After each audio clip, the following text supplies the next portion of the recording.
विद्येश्वर संहिता का 15वां अध्याय देव यज्ञ और देश काल पात्र विवेचन।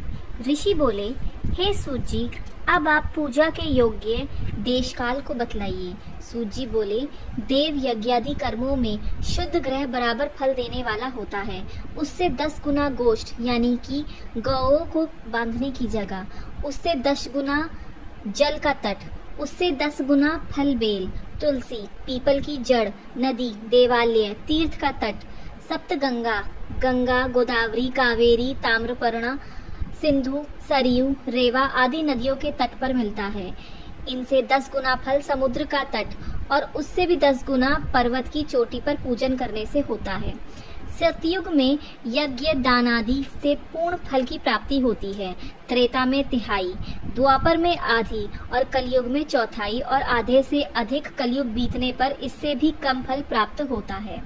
परंतु शुद्ध हृदय से किया हुआ कर्म या पूजन बराबर फल देता है। इससे 10 गुना फल रवि संक्रांति में, चंद्र ग्रहण में उससे भी 10 गुना फल प्राप्त होता है।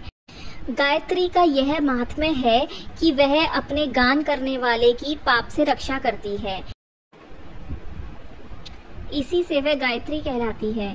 गायत्री के जप से शुद्ध हुआ ही ब्राह्मण शुद्ध है। वही सब प्रकार के योग्य पात्र है। नर नारी आदि जीव कोई भी हो, जो भूखा हो वही अन्नदान का पात्र है। इच्छा वाले को देना भी अभीष्टदायक है। मांगने पर दिया तो आधा फल, सेवक को दिया तो चौथाई फल आदि। यदि ब्राह्मण दीन हो तो उसे देने से विशेष फल प्राप्त होता है। ब्राह्मण तो जाति से ब्राह्मण ही है। यदि ब्राह्मण वेद पाठी है, गायत्री से जाप से युक्त है, तो उसे दान देने से वैकुंठ की प्राप्ति होती है। शिव भक्त को दान देने से कैलाश की और सभी प्रकार के दान जिस उद्देश्य से दिए जाते हैं, उससे उसी प्रकार के फल की प्राप्ति होती है। मनुष्य को तप और दान ये दोनों ही सर्वदा करना चाहिए। देवताओं की तृप्ति के लिए सभी भोग देना चाहिए। ऐसा करने से उत्तम जन्म मिलता है, सभी भोग मिलते हैं। ईश्वरार्पण बुद्धि से दान करें तो मोक्ष मिलता है।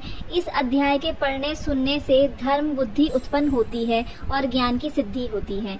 इसी प्रकार श्री शिव महापुराण विद्येश्वर संहिता का 15वां अध्याय समाप्त होता है।